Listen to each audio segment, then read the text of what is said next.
What's up, everyone? So I wanted to kind of do an update slash what I'm currently doing to the vehicle for the GTI.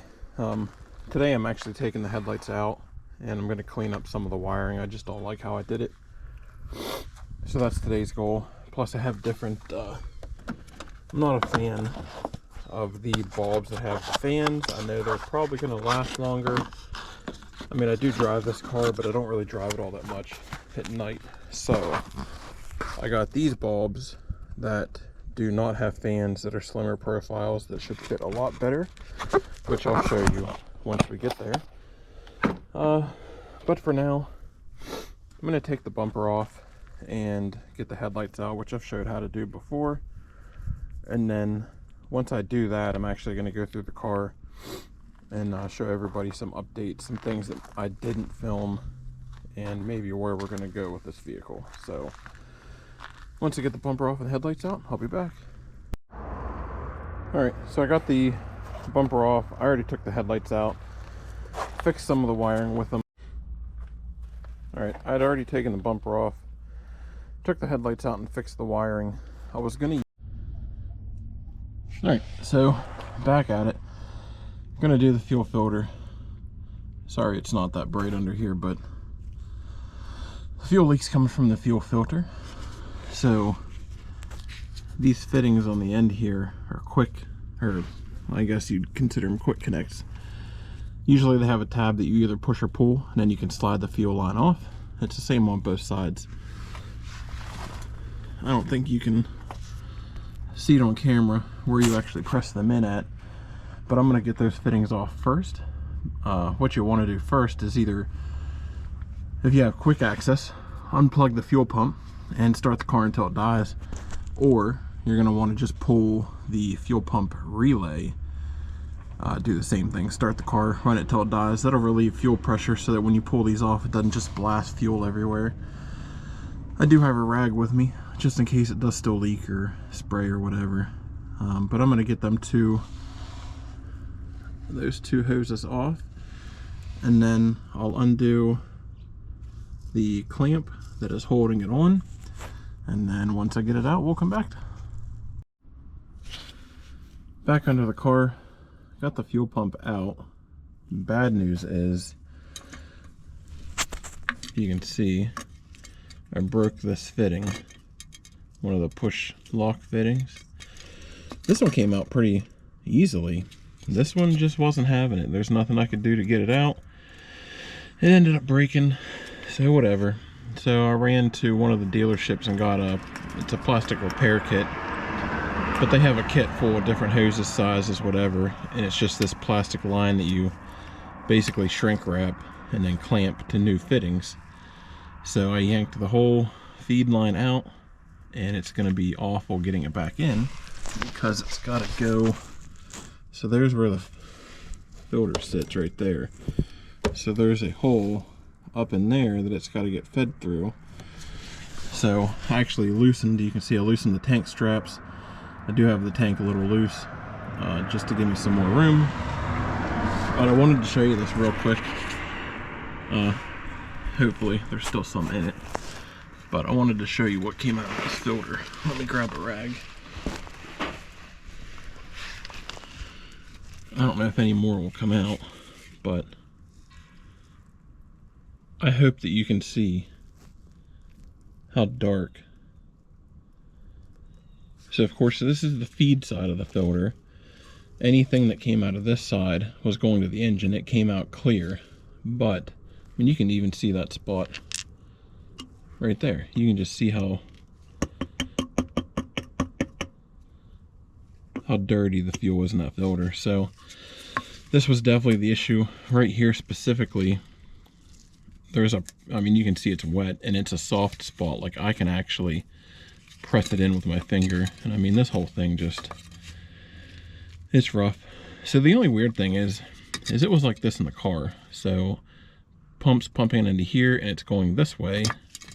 This one's going to the engine. So the new Bosch filter, it looks exactly like this, but it's the other way. It says flow should be going this way. So this would go to the pump, this would go to the engine. So I don't know if somebody had it reversed, or if, I mean, you can't really see markings on this because it's so rusted, so I don't know if this was just made different or if it was in there wrong. I couldn't tell you, but I'm gonna fish that line up through that hole. You probably can't even see it up in there, but it's super small hole, probably can't see it, but I'm gonna get that line fished up through there, and then once I get that in, I'll come back with you. All right, so I got the other line in. You can see it hanging there. So this will be the feed into the filter, and then this one goes to the engine. So I got a light. You can see where that feed line comes down through at. It is possible. I actually fed it from the top down just because that seemed easier.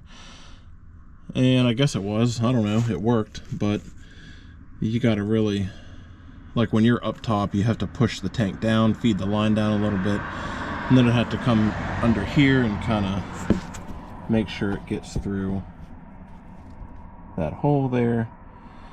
But anyway, I'm going to remount the filter now, and then I'll plug it in and we'll check back then.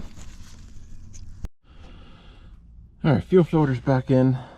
Each end is plugged in. So I was mistaken. I must have been thinking about it wrong. But like I said, I think that other one was hooked in backwards. It was not. This flange faces the front, and it does have the flow facing this way. So back of the car, front of the car, so it's good. I put 2 zip ties on it. Just, I don't know. I don't really like this clamp. It's kind of rusted, but I don't have another clamp that fits, but it did snug back down. It should be fine. So I'm going to snip these ends off before I'm done. But the tank is still loose, so I'm going to push the tank back up, bolt it in, which there's not much in my tank, thankfully. But once I get the tank straps bolted back in, I'll come back and I'll set the camera somewhere so I can go inside and prime it, and you guys can watch and see if there's any leaks. But I'll be back in a minute. All right, so I believe that you can see the filter. I snipped off the zip tie ends. Everything's back in place where it should be. So I'm gonna go in, turn the key, prime it a few times, and we'll see if there's any leaks.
Sorry for the door alarm, but inside the car now. Just gonna give it a start. Oh, or I killed the battery. That's cool too. Well, let me go get the jump box. I'll be back. Alright, got the jump starter hooked up. Let's see if it starts.